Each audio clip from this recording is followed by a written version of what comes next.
Hello and welcome to the Bureau of Alcohol, Tobacco, and Friends. Today is January the 22nd of 2015, and we are delighted that you've chosen to join us here on March for Life Day, the day that we commemorate the anniversary of the Roe versus Wade decision. I am your host, Leon Wolf. We've had a minor panel shakeup tonight, nothing that's permanent, but a couple of our regulars were not able to join us tonight. Scott Lincicome is not able to be here, and Caruso is also unable to make the show. But we're delighted to have, as always, Neal from the Federalist with us, and F. Bill McMorris of the Washington Free Beacon. We are also going to have on camera for the first time our producer, Aaron Gardner, who's done a great job for us the many weeks that we've been having this show. And we also have Jeff Blair filling in for the Ace of Spades Decision Desk, and glad to have all of you guys on the show as well. This is going to be a very abortion-centric discussion tonight, and we ask that you would bear with us if this issue is not your cup of tea. We hope that we'll have some interesting and compelling things for you to say for you, some things that will hopefully jog your mind and cause you to think about some things in perhaps in different ways. And to that end, I'm delighted to be joined by our special guest, Mr. Casey Maddox of the Alliance Defending Freedom. We're glad to have Casey with us. You know, and Casey is a guy, and I hope that I'm not going to get him in trouble for saying this, but he's been a long-time commenter and diarist at Red State, which is how I came to know Casey. And one of the guys that I really admire in the movement, where a lot of people tend to measure the success of what they do based on things like how many Twitter followers they have, what kind of blog readership they have. Casey doesn't have a lot of those things, but I'm envious of the ability that he has each and every day in terms of actually working and getting things done. As he is one of the guys who is down, he's one of the lawyers like me and Jeff. He's down in the trenches every day, fighting for the conscience rights of people who don't want to be essentially coerced into participating in abortions against their religious and moral convictions. And he litigates those cases at the trial and appellate levels. And we're glad to have you on board, Casey. Thanks for coming with us tonight. Thank you. Was that some sort of like a dig at my number of Twitter followers? Was that sort of what that really was? Not whatsoever. Okay. It's okay. a reflection of the fact that there are many more important things in life, Casey, right, and we're glad to have you on the show. Right. So let's talk just a little bit, Casey, about the work that you guys do at Alliance Defending Freedom. And you guys have kind of a broad bailiwick within the spectrum of religious liberty and abortion litigation that you do. And so can you tell us just a little bit about what your organization does in terms of the fights that you guys have? Sure. So, you know, ADF is a national legal organization. We've got about 45 attorneys that are on staff full-time, but we work as an alliance, right? Alliance is the first word in the name. So we have about 2,000 allied attorneys. We work to try to build up the ranks of attorneys, both folks who are solo practitioners and big firm folks who can also be sort of pulled into the movement to work on these cases, usually on a pro bono basis. We give a little over $1 million a year away to other organizations and particularly other attorneys who might have cases in our area interests areas that they're working on, and we help fund those cases. So in terms of the specific issues we work on, it's basically marriage and family, sanctity of life, although frankly, in today's age, everything is becoming a religious liberty battle. So it sort of bleeds over into everything.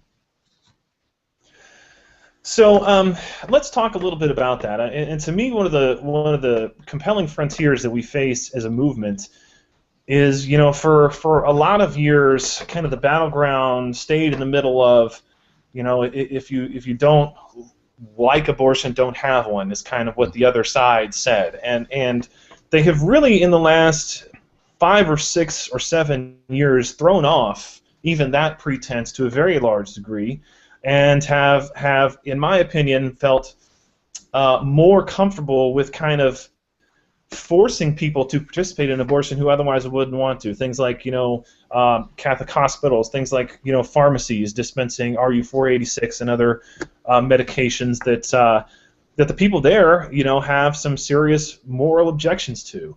Can you talk a little bit about kind of the encroachment of state regulation and also federal regulation under Obamacare contains a lot of that as well. What's behind a lot of this this driving force that creates a lot of the work that you guys do? Yeah. Well, yeah. When I went to law school, I thought the last thing I ever wanted to do was to be an insurance attorney, right? And you see like the insurance law classes, and I thought, who on earth would ever intentionally sign up for that? Now everybody's an insurance lawyer. That's basically one of the benefits, I guess, of Obamacare, is all of us have had to learn about insurance law. But you're right. I mean, if you just think back, like to the time of Roe versus Wade, no one was for, or very few people were actually for trying to force people to participate in abortions in violation of their conscience. The Church Amendments, which was a federal law that was passed right around the time of Roe versus Wade, were basically intended to make sure that Catholic hospitals and other folks weren't going to be forced into participating in abortions. Ted Kennedy spoke in favor of them. There was one vote against the Church Amendments in each of those, and those are critical pro-life protections or conscience protections we still have today. But it's really changed, and I think it's not so much that that the pro-abortion lobby never wanted to get rid of conscience. I think they've just been waiting on their opportunity, and they've gotten to a point now where they feel like religious liberty is devalued enough, and maybe just principle in general is devalued enough. It's sort of a what can we accomplish, and people are uninterested in broader principles. Are more interested in the goal is increase access to abortion. How can we make that happen? Well, the way we can make that happen is by making you submit and participate. And so they're really pushing the envelope now. I mean, almost all the cases we're fighting, or at least a lot of the cases we're fighting, are things like the HHS mandate, completely unnecessary and ridiculous, grafting of people into something that they have religious objections against.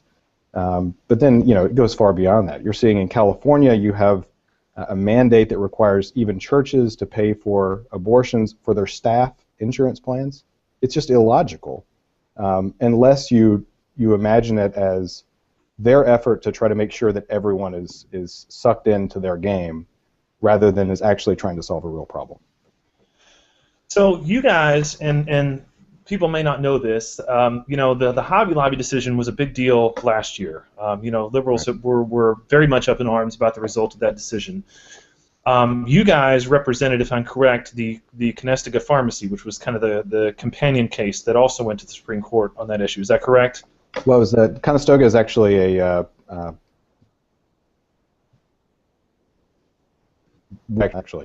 so it's a Mennonite family that lives up in Pennsylvania, and they are a cabinet manufacturing company who objected to providing certain of the required things under the HHS mandate. Gotcha. And so the way that you guys kind of achieved victory at the Supreme Court level there, and it was mischaracterized by a lot of people on the left as that you guys were raising the argument that they were constitutionally prevented from doing this, when in fact it was a Religious Freedom Restoration Act. It was a statutory protection that was enacted in the mid-'90s with broad bipartisan congressional support. And let's be honest here. I mean, if the Democrats had known what the RFRA was going to be used for 15 years down the line, they never would have been on board with it. But I think that you guys, the way that you crafted that argument and making it apply to the regulation pertaining to abortion was really a brilliant tactical move on your part, one of the few good legal tactical moves that I've seen in the pro-life movement. Tell me about how kind of that strategy and tactic came about, that you decided to attack these encroaching regulations on that basis in a way that it had really not been done before. Sure. Well, frankly, RFRA was. It's signed by President Clinton, as you said, broad majorities in both chambers. And at the time RFRA was enacted, there was a group of organizations that this was not a right-wing cabal that was putting together RFRA. The ACLU was involved in putting together RFRA, right? Everybody thought this was a good idea. We needed to protect religious liberty because there had been this decision in Smith, employment Smith, which was a Native American group smoking peyote right? So it's sort of not your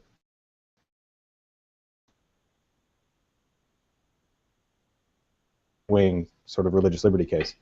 But in the light of that decision, people realized we've got to do something to protect religious liberty because Employment Division v. Smith had almost sort of written it out of existence. So the law is very clear what it expects. It basically says, look, if the government religious liberty is important, and if the government is going to do things that are violating someone's religious exercise, it's not prohibited entirely. The government's just got to justify that and explain why in this person's situation, why does it have to violate this person's religious liberty instead of accomplishing this supposedly important goal in some other way? And there's a ton of ways the government can accomplish what it is supposedly attempting to accomplish with this HHS mandate instead of forcing people who have a religious objection to comply.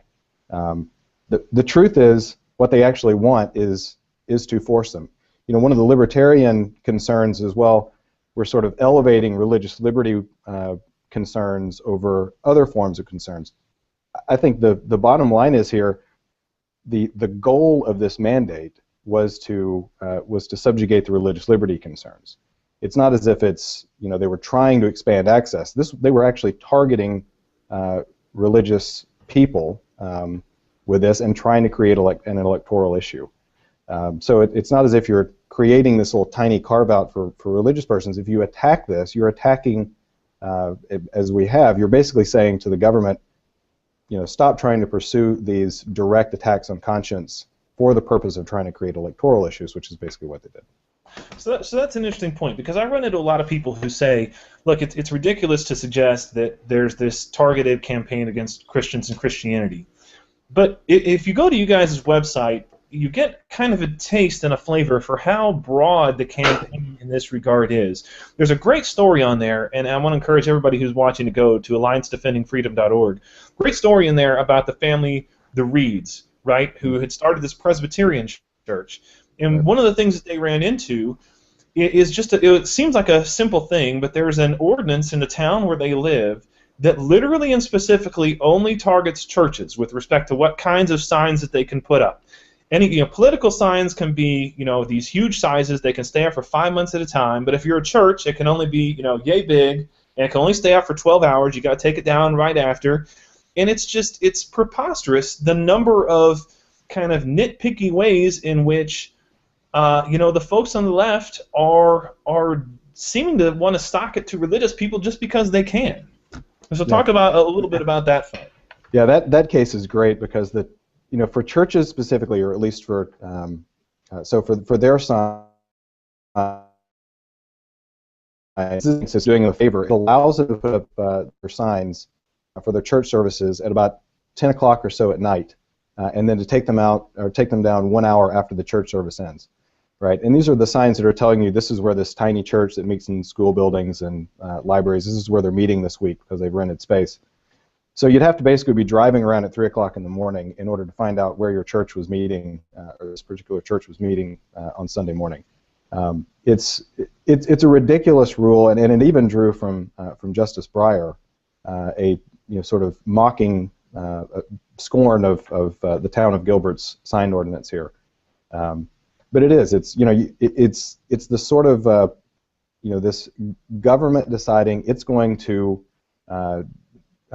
target these folks, and it's hard to imagine them targeting them for any reason other than the fact that they didn't particularly like having these churches putting these signs up. So the tiny number of signs that would have been these church signs were just too much for the town to handle. All right, well, I've been talking for quite a long time, and I want to give my other panelists a chance to ask some questions. And I believe that Jeff Blair, who's also an attorney, is going to ask another question. Jeff, what's the question for Casey? Okay, this is the thing that concerns me the most. Casey, first of all, thanks for coming on. But when it comes to issues of both concerning abortion and also concerning religious freedom, I tend to think of them as a frontier. It's a shifting frontier. You have battle lines, and then you have You have both sides on this sort of ongoing culture where they open up fronts on one side, and sometimes they're directly opposed to one another on the same issue, and then sometimes they're working on different angles. So I guess my question for you is, we know what the current, for example, we know what the left is currently pursuing as their biggest incursions, I would argue, against religious freedom. We see it with the HHS mandate. We see it with the Hobby Lobby case and these sorts of things. What do you see as the next coming threats over the hill, not the ones that we're currently dealing with now, but what is the next wave of kinds of cases that you anticipate coming from people who want to limit religious freedom, religious liberty in the name of, you know, tolerance or whatever excuses they give? And then on the other hand, what do you think our next move is? What do you think the next frontier for people who care about, you know, issues of life or care about religious freedom? What do you think our move will be? Right. So I think, you know, maybe the next big issue we're going to be fighting is particularly in the conscience issues in the context of the same-sex marriage battle, and particularly where with that case looking to be decided by the Supreme Court this summer, we right now are representing the fire chief in Atlanta, for example, who took the radical position of basically stating historical Christian doctrine, not in any offensive way, and after getting clearance to be able to write his own private book as part of his church. So he writes this book, and he gets fired as the fire chief in Atlanta. If they can do that, if the government can do that, then it really pushes anyone with orthodox historical religious views into a very small box. Do you see that case, by the way, going to litigation in the future, or do you think it's just a done deal? Well, you know, at this point, we're not seeing a whole lot of movement. I mean, we're seeing a lot of activity and people very upset in Atlanta. But the mayor hasn't backed down yet. And so, you know, I guess we'll see exactly how that plays out. But cases like that, I think, are the sort of examples, I think, of what's on the horizon. I mean, the fact that this would come out of Atlanta, you know, not out of Burlington, Vermont, or, you know, Boston or wherever else, I think is an indicator that this isn't just a San Francisco thing. This is going to be expanding, and you're going to see these sorts of arguments made more often. All right, Neal's got a question. Fire away, Neal. Sure thing, Casey. Thanks again for being on. You know, we've been fighting this battle for 40 years now, and we've had some victories, we've had some setbacks, and one of the things that I've heard often over the years is that what we really have to do is fight to change the culture. You know, gradual changing the culture. That's the only way we're really going to ever secure rights for the unborn. Right. In your opinion, can we really count on that sort of cultural shift to happen? Do you see any signs that cultural shift is happening? Or do you think that we should go for broke, go for judicial and legislative victories wherever and however we can get them, stick it to the pro-abortion side before they stick it to us, basically, just ignore their wailing and gnashing of teeth and rub their noses in it? Yeah, I mean, I guess the easy answer is probably the one I'm about to give, which is it's a both and, right? So, I mean, you have to change the culture, and I think we're seeing it. I mean, I just was in the March for Life. I probably look red-eyed right now because I was in the March for Life today, and you know, I came in here at 7 o'clock this morning, and there's about 15,000 Catholic kids in the Verizon Center near my office, and that's, you know, that's just normal. Then you walk down to the march, and I have no idea how many folks were there today. I haven't, but it's enormous, right? And this is on a Thursday. Mm-hmm. It's, you know, it's not like everybody could come in on Saturday. Those numbers, I think, speak for themselves. There's a lot of energy. There's a lot of youth in that. The folks who were outside Renee Elmer's office today, right?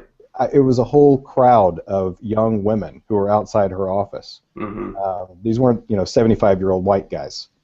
And I think that speaks volumes. I think we are changing the culture, but I think we have to continue to press on legislation as well, because I think they go hand in hand. And, you know, as we have legislative victories and people see that the sky is not falling, mm-hmm. then I think the empty arguments from the abortion advocates about, all of these horrible things that are going to happen if we start to even roll back or even overturn Roe v. Wade. They're proven to be false, year after year. Yeah. So. All right, thanks, Casey. Aaron's got a question coming up next.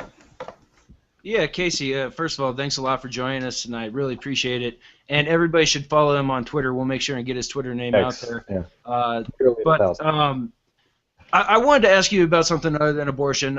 Sometimes I have a hard time asking questions about abortion just because, like Leon, I get a little emotional about this subject. So I'm going to go a little bit different direction in the culture war area and talk about the cake wars, I guess we'll call them. We all know that there was a cake baker in Colorado, where I'm from, who basically has been assaulted because he didn't want to provide a wedding cake for a gay wedding. He went to conscience on that and said he didn't want to do this. We now have, we all know how that ended up. We now have a situation where an LGBT cake baker, I guess you'll say, was asked to create a Bible cake that said something derogatory, something like God hates fags.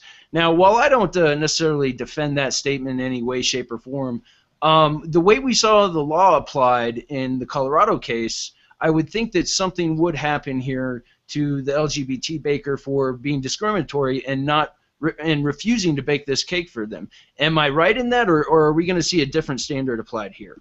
Well, that makes a lot of sense logically, right? I don't know how the standard will be applied. I think personally for me, what I would like to see is what I'd like to see is liberty for everybody, right? So you're asking me to have to create a message for you that I disagree with. Why don't you go to someone else that doesn't have the same objection or even agrees with you and have them create your message? We have enough cake bakers in this country that I think we can handle working it out that way. I mean, it's a perfect illustration, though, and I'm happy this if not for the substance of actually this this new cake baker situation, the guy being punished. I'm happy to at least see this become more than hypothetical in the illustration that this is a real thing, right? People are going to have differences on both sides of these arguments. Why don't we just let people be who they are and have their own positions without having to force people to do things that violate their own conscience? All right, Bill, you're last. You got a question for Casey? Casey, thank you so much for coming on the show. I just have a very simple question. Why is it that from the conservative perspective, it only seems to be our judicial appointments who completely backfire and betray the views that they said they had during their confirmation process? And how do you guard against that in your organization when you're forming alliances? And are we asking the wrong questions during of our own judicial appointments when we're looking at the vetting process? What should we ask to properly vet our guys?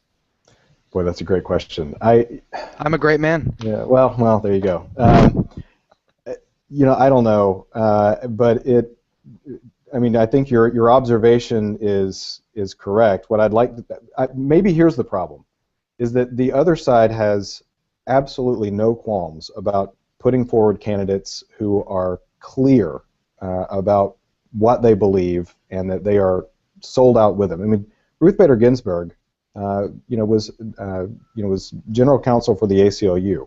She's not suddenly going to flip. They have no that she was suddenly going to start sliding to the right as she aged, right? Whereas when we put people up, we are constantly looking for the folks with almost no paper trail. The reason that I think that Republicans do that is because they're looking for, they don't want to defend the positions, which is shameful because I think our positions are actually far closer to the mainstream than the judges that could put up on the left. It's a question of conviction. Are our elected politicians, we saw it play out last night, are our elected politicians on the right going to have the courage of their convictions, which happen to actually be consistent with those of the American people, or are they basically going to go wobbly, choose judges who are less certain in their views, while the left, on the other hand, would put people up. I mean, imagine, Ruth Bader Ginsburg gets put up after her position with the ACLU. I hope that no one internally at ADF is upset with me if I say that it's unlikely that any attorney with Alliance Defending Freedom is going to be nominated for a Supreme Court position anytime soon. But the reason for that is because people would not have the courage to actually stand behind attorneys who have taken positions on marriage and life that we have. So. Well, we're going to come back to that point about being embarrassed to make the argument for what it is we believe, even when it's popular, in our next segment. But before we do that, I do want to give you a chance, Casey, to talk about how people can chip in and help out the Alliance Defending Freedom. I've been writing at Red State. This is coming up on my 10th anniversary. I frequently have people who come to me and ask for me to do posts that will suggest that our readers go and donate to people. And you guys have been, I think, one of the only two groups that I've ever done that for. With no disrespect to Senate Conservatives Fund and a lot of other people who are doing good work. To me, you guys are where, in my own personal view, the center of the fight in our culture is, and I strongly support what you're doing. So I'm going to let you give the web address for that. But I also want to point out, as you pointed out, that guys like me and Jeff and other people, if you're a licensed attorney in particular, right, you can sign up with the Alliance and volunteer your time, which is just as valuable and can be done, for free without any monetary help. So tell the folks who are listening how they can chip in and help out Alliance Defending Freedom. Sure. So the website is alliancedefendingfreedom.org. You can also find out on adfmedia.org. You can find a lot of the information about specific cases we're working on. It's sort of easier to be able to find the cases listed on the media website, actually. So you can find out there about being able to support us. But one thing I'd also say about for attorneys, we take very seriously the idea of growing a network of attorneys, because we're never going to be able to hire enough people to actually. What we do is we basically have a training program. We don't want people to just sign up and sort of be out there. We want to actually try to provide them with real training, and so we have a training program we run every summer. That's quite a great deal. We take people for about a week or so, usually to quite a fun location, and we will you get a lot of CLE credit. We pick up a lot of the cost, and it's a great time. So I highly CLE, Jeff, did you hear that? Yeah, it's quite a good deal, and Illinois has got a pretty lax requirement, and Maryland doesn't require any at all. Right. There you go.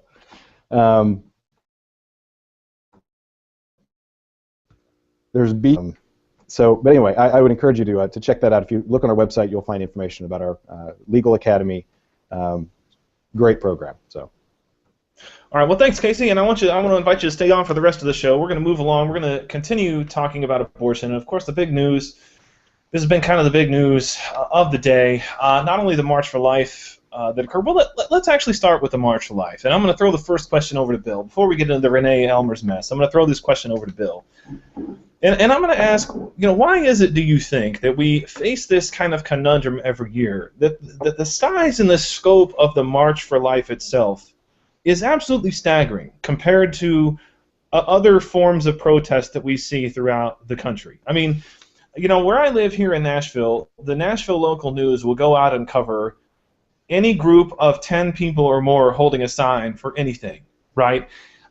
We have, based upon estimates, either tens of thousands or hundreds of thousands of people who gather every year for this massive year-long demonstration, and we get nothing. So what is the reason for that? Is it because it's just so commonplace? Is something that's expected? Is it because it's scheduled year after year? Is it because we're not setting cop cars on fire? What's the answer to get more publicity for something that should be, on its merits, a bigger story than it is already? Well, I think you answered your own question there. We don't burn cop cars because we actually like cops. so we don't. And I actually think it is about repetition. This has been going on every single year, and believe it or not, I think the press is actually kind of right in one regard, in that we have done this every single year, and on the eve of 300,000 people marching to D.C., our own political party had the confidence, had the cojones to just totally sell us out. And I think we don't get respect because we don't get results, because we don't actually hold our people's feet to the fire. We allow them to betray us year in, year out. We turn out for them in droves. We raise money for them. I mean, Elmer's raised a ton of money from the pro-life crowd. Won endorsements the world over from social conservatives. And this is what we get. This is it. I think 300,000 people, DC doesn't care unless they come up, smoking cigars with money dripping out their pockets. They don't care about that. The best thing is my wife actually got an email from her company, company-wide policy saying do not come into the office on Thursday because there's going to be traffic delays because there's a huge demonstration planned. She has never gotten that for an Occupy protest. She hasn't gotten that for a Garner protest. She hasn't gotten that from anything. This is the event in D.C. that shuts down traffic, not because they're purposely walking out into the highway, but because there are just so many people that it teams the streets. And it doesn't get any respect because it doesn't have anything to show for it. So what's the answer here? And set aside, for the purposes of this question, set aside what we can do to hold people like Renee Elmer's feet to the fire. What's the answer just in terms of the protest optics itself? I mean, is there something we need to be doing differently within the course of the March for Life and within the course of the other similar protests that occur throughout the country on a larger scale, throughout this week and this weekend? I mean, do we need to be more willing to consider and more willing to suffer the consequences of, some actual, civil disobedience? Not necessarily, I'm not, not setting people's cop cars on fire or anything like that, but, definitely what we saw, back in the days of the 60s and the 70s with the sit-ins and so forth. I think that's something we absolutely need to begin considering. Of course, non-violent civil disobedience is a tool that the left has taken, and they've pushed the line on it. They've gone so far as to start crapping on police cars and actively incite violence anywhere they can. So if it takes a couple pro-life people to lock arms and lay down in the street that leads up to the local Planned Parenthood, I think that's what we ought to start doing. And if we need to spend a night in jail, hey, I've spent the night in jail for much worse things than that. I'd feel honorable spending a night in jail doing that today. And Jeff, if we think about this, I mean, there are folks who do that now. I mean, the Operation Rescue folks. I mean, this is essentially what they do. The problem is that it's not combined with a massive protest alongside, as it is with the March for Life. I mean, in those cases, it's 6 or 7 people outside a clinic, all getting arrested. What either needs to be or can be done to get the kind of critical mass of just absolute people that Bill talked about invested in this to a level that they're willing to take action that will get the attention of folks? I'm going to take a somewhat contrarian point of view here and say that I'm not sure that there is that much that needs to be done.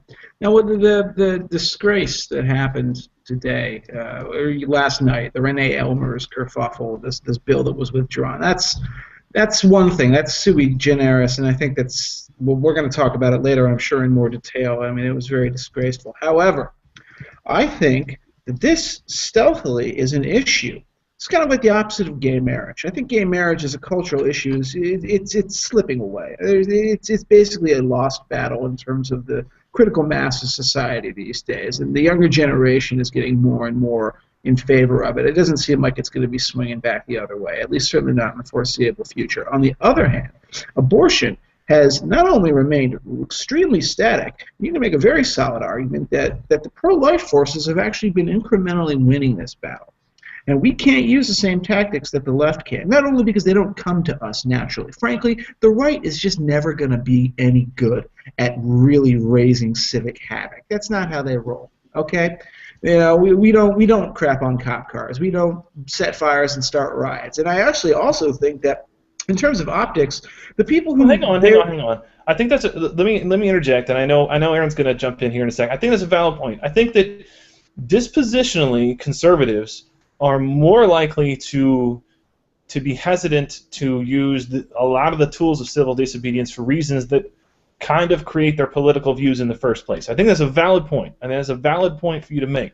However, I don't think that it's equally. I don't think that you can rule out other more peaceful means of resisting.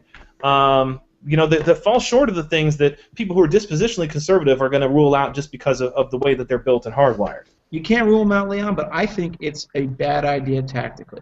I think one of the things that has really helped the pro-life movement is moving away from the angry people barricading abortion clinics and more to what I enjoy the most, what I think is the most effective tactic, for example, are the people who will stand outside of abortion clinic and not scream, say, you're going to hell, this is murder. They're the ones who say, can I help?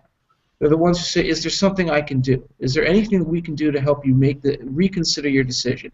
It's an extended hand, and it's welcoming, as opposed to the more strident tone that when I associate with, like, what's the analog to the left's style of protest, that more strident, militant tone is what I would think of. I don't really think that kind of optics does anything in terms of the cultural battle on the terrain that we currently have to face here in the United States in 2014.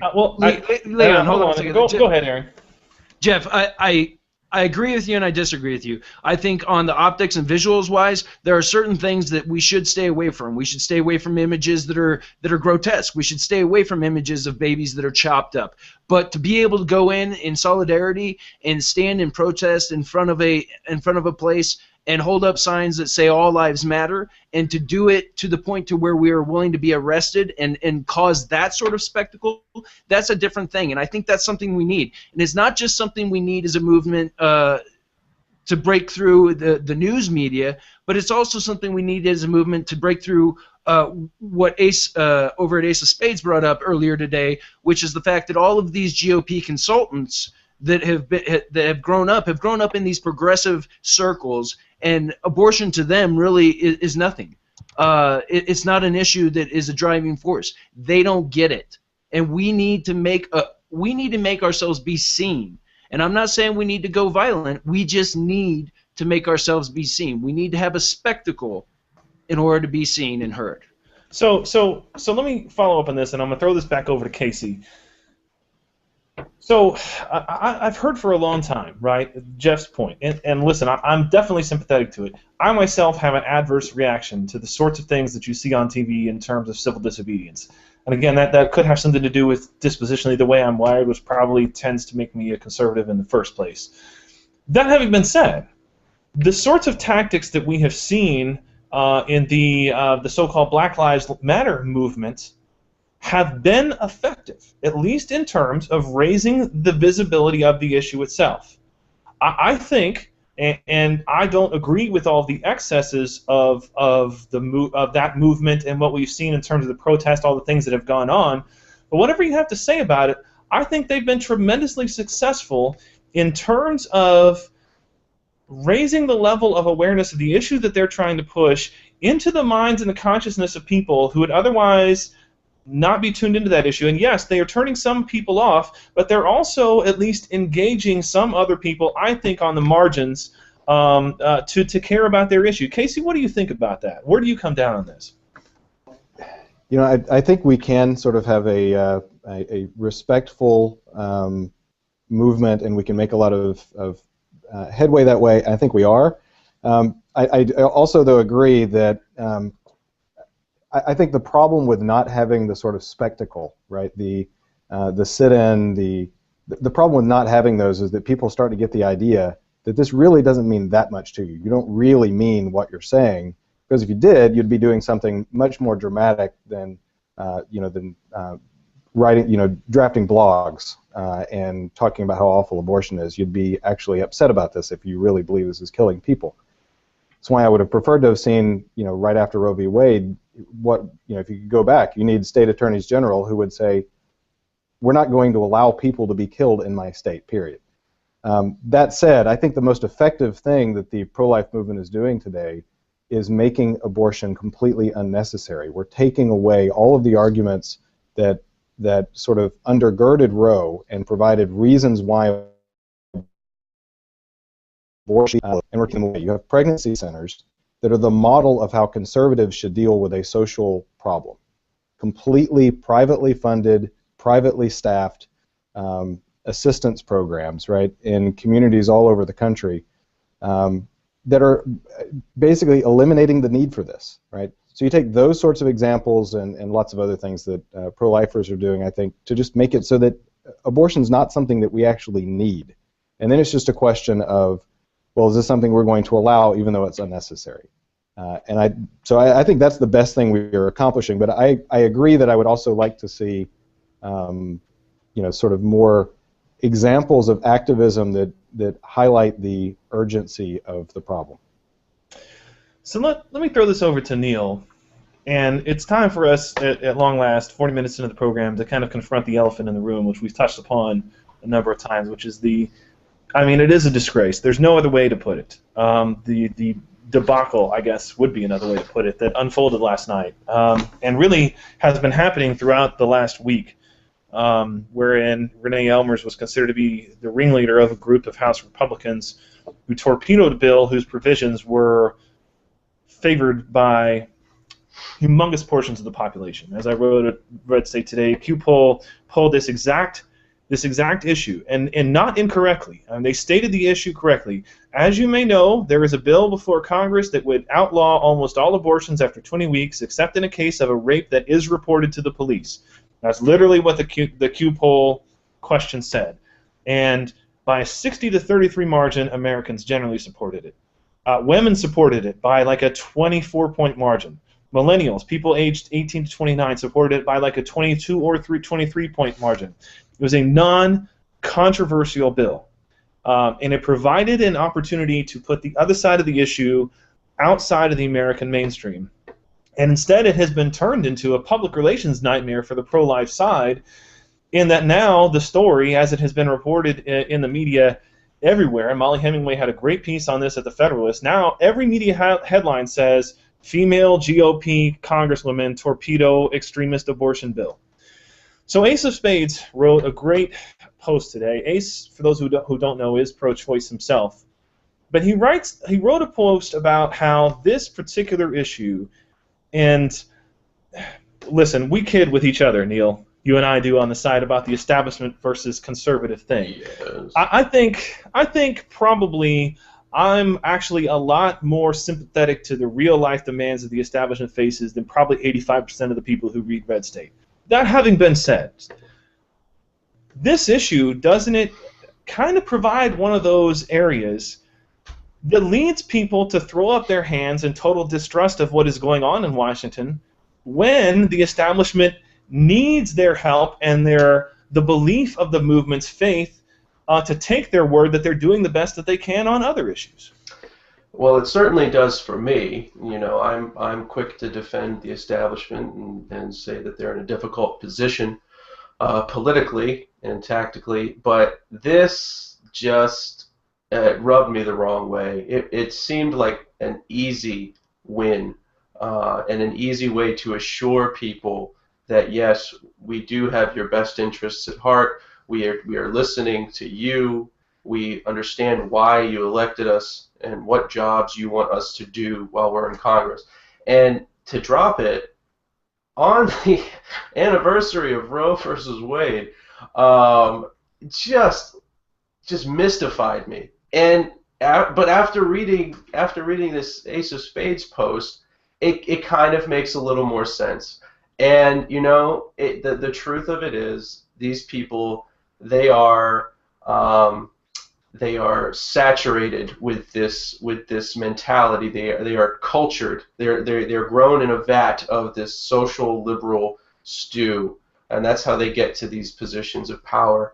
and they absorb these socially liberal positions, that, including pro-abortion positions, and then in order to get elected and to stay in power, they basically condescend to their voters. They outright lie, it's shameful. It really is what they did here with this vote in particular. That's my position. I was flabbergasted when I heard the news about this one. So let me go over to Bill, and it's probably bad tactics on my part throwing this question to Bill, but he's next in the rotation. So if you look throughout world history, there have been monumental issues that various countries and civilizations have struggled with. All right, and one of those issues that happened a couple hundred years ago, of course, was slavery.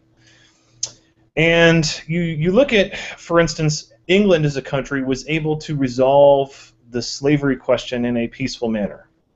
They were able to resolve it legislatively to the full satisfaction of all. And it may have taken longer than people would have expected, but this was an issue that was hammered out and finally resolved in Parliament. The American people are, I think, dispositionally and culturally different from the English and the Europeans, and we were not able to solve that question peacefully. The gulf was too wide between the two sides to see eye to eye within the time frame that I guess was allotted for that particular crisis to pass. And so here we have the great, in my view, moral crisis of our time, which is abortion.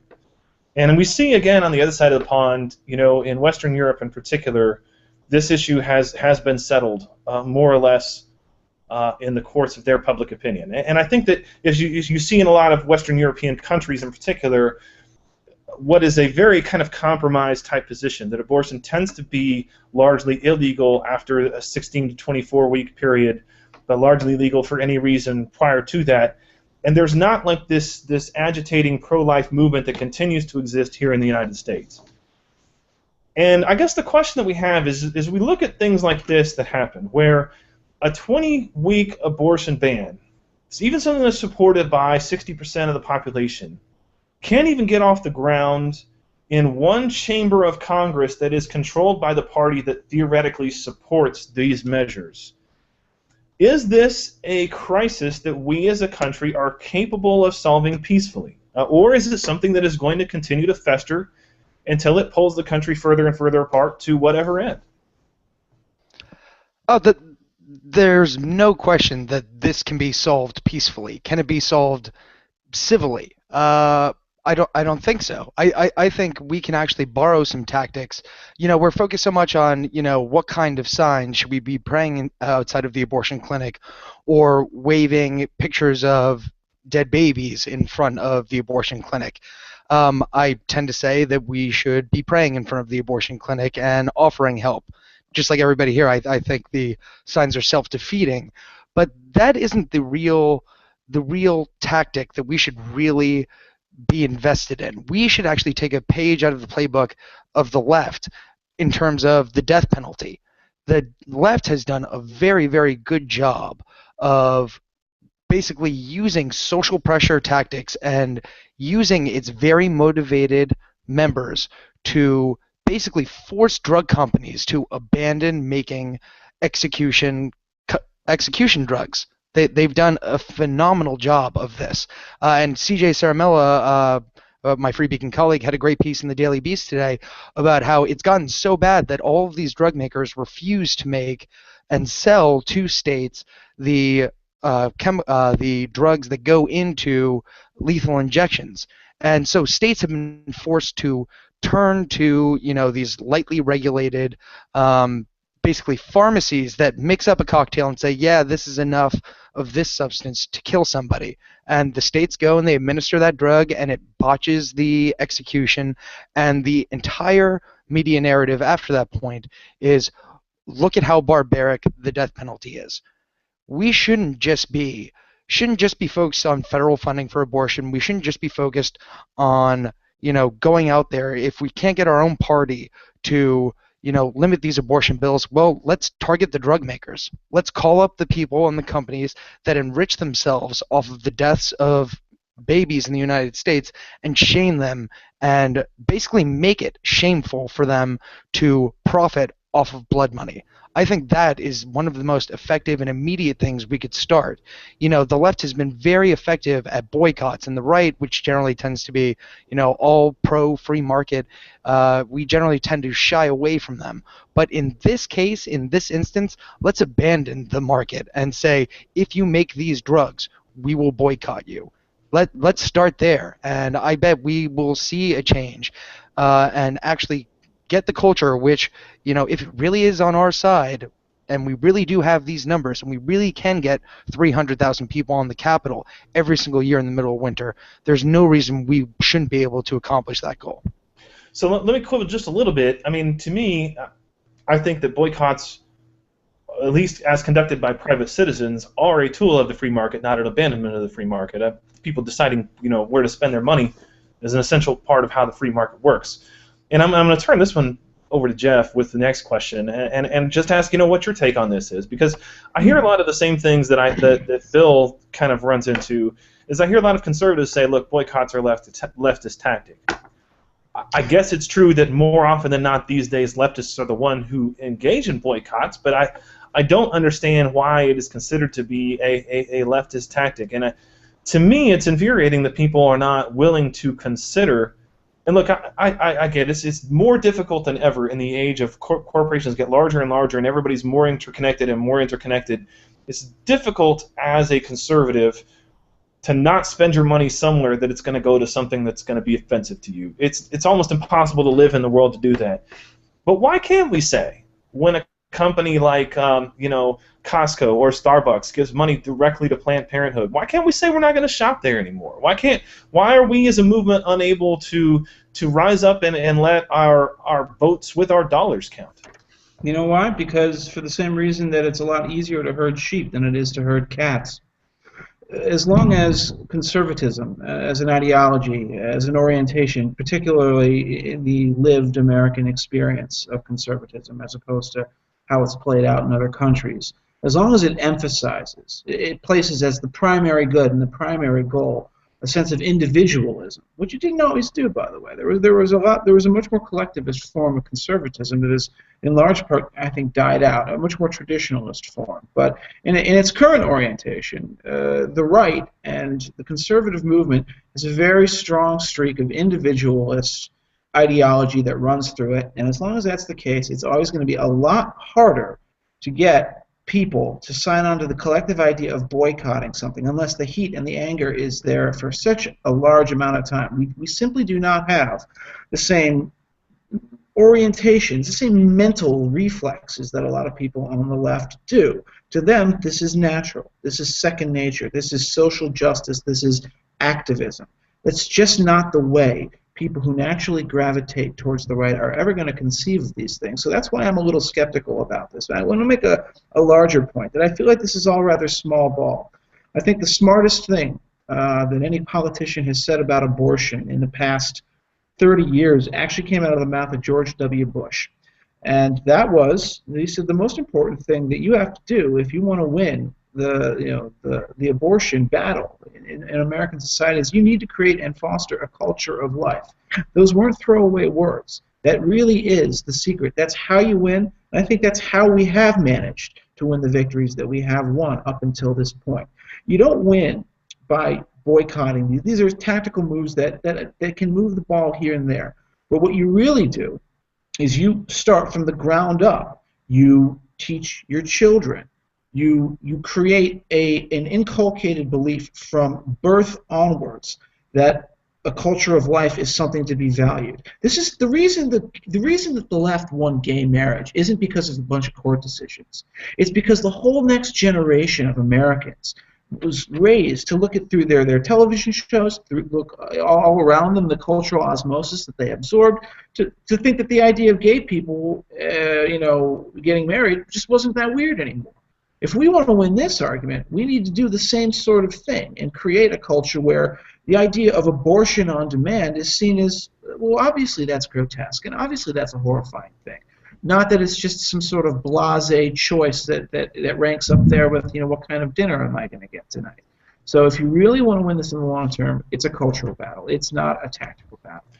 Well, to No, me, Joy makes some very good points there, but I just have to say I just have to say that when we're looking at I'm not calling for just a run of the mill, let's all boycott for a week and we'll stop. I'm talking about moving the protesters from the abortion clinic, which has experienced these things for 40 years. They've been dealing with people holding signs outside. I'm talking about going to the same protesters who are very fired up, going to the drug makers. These drug makers are huge, huge corporations. Yes, and they make everything. Yes, they would be very hard to boycott. Yes, but they were also the same ones who were making the drugs that went into the death penalty, that went into the lethal injections. And they still yielded because a concentrated group of individuals harassed them on a constant basis and made sure that everybody knew that they were making death penalty cocktails. I think that if we redirect our efforts from the clinics to that can make a difference. So to Just me, want to clarify. Yeah, so to me, and I'll go to Aaron with this.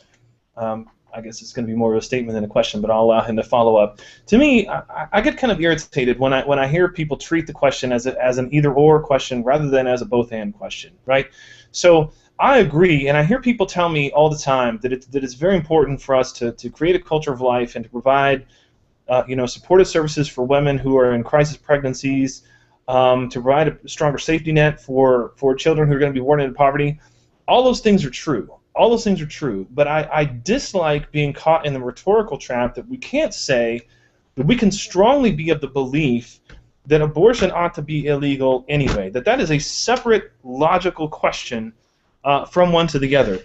I ought to be able to say that the function of any government on the face of the earth is to prevent the deaths of its own citizens and to punish those who take the innocent lives of its own citizens, regardless of what I think about social policy or social welfare or any of those other things. And granted, I think the best approach, as Casey has pointed out, is that they go hand in hand, but I don't think that they necessarily have to. We don't have to defend one without the other, because we get involved in this game of goalpost moving to where we say, look, here's logically why abortion should not be legally permitted. And we allow the discussion to be turned around, well, you guys don't support SNAP and this and that and the other thing, and so you're not. We got to be able, I think, and willing to keep those on distinct paths and argue them separately. And similarly, with respect to tactics, I don't think it's mutually exclusive for us to say, look, we can do X, Y, and Z, create a culture of life, talk about things, like birthright, and some of those people do, but also be supportive, on the other hand, of groups, like Operation Rescue or whoever else it is, who are taking the other avenue of saying not only are we going to help and support people who are going to want, who might otherwise want to have abortions, but also to fight against the idea that abortion is a morally and legally acceptable thing. Aaron, what do you think about that? Well, there was a lot there. I have a whole lot of thoughts about all of that. But first I want to go back and I want to kind of agree with Jeff and disagree with Bill a little bit here. It was the culture that allowed gay marriage to progress as it did. And the reason why I say that is because in our culture, marriage was an unmitigated good. We all thought it. No matter which side of the aisle you were on, marriage was a good thing. Now my question is, why do we constantly have to defend the idea that life itself is good? That we all deserve this chance to live? Why is it that every time, I'm the product of rape because my mother was a product of rape. Why do I have to justify her life? Why do I have to justify my life? Why is anybody out there making me justify my life? I guarantee I wouldn't have to justify my life if I was, say, a member of Congress. I wouldn't even have to barely justify my reelection. So why is it that every year we lend credence to the premise that we have to defend this idea that life is precious? It makes me sick every time I think about all this. It's absolutely horrible that that's where our culture is. I don't like the idea that same-sex marriage is around the corner, but I like the idea that it came from a culture that understands that marriage is an unmitigated good. That's what I have to say about that.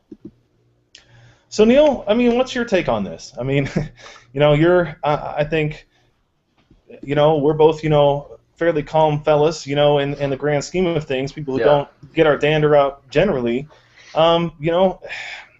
Is this going to kind of always be a back burner simmering issue where it continues kind of at this level where it's been for these last 40 years, or do you see it changing around the corner to be something that people get worked up enough about that things change?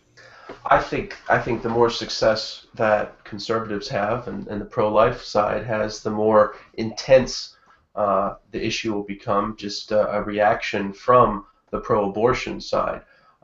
If they see a threat to their regime, they will react to it more vigorously, and they'll go for blood. If we do start to see violence in this issue, I wouldn't be surprised if it came from the left. But yeah, I think that it's going to be with us for some time. I think it comes back to that cultural shift that we keep returning to. It's going to be a gradual process. God willing, we'll get to a point where one day abortion is illegal in this country and is a sad memory, more so than a sad reality. All right, guys. Well, at this point of the program, we would normally have what we call the lightning round, which is a series of somewhat frivolous questions where we talk about non-political topics, pop culture, and things of that nature. Given the nature of the topics we covered tonight, we will not be having that. I want to thank my panelists for coming on the show. I want to thank Aaron Gardner, our producer, for being with us and taking part in the discussion. Neal, as always, appreciate your contributions. Jeff, thank you for being here. Bill, appreciate your time as well. Special thanks to Casey Maddox, who came on and took out a lot of his time on what I know has been a long day for him personally and professionally to be with us. We're going to close with a moment of silence as we observe the day. As we have the moment of silence, you're going to see a series of images flashing on your screen. These images are from the campus of the Franciscan University of Steubenville in Ohio. I was lucky and fortunate enough to be there in November of 2012, knocking doors for Mitt Romney during the course of the final days before the election. Was hosted by some gracious folks from Franciscan, even though I'm not a Catholic. And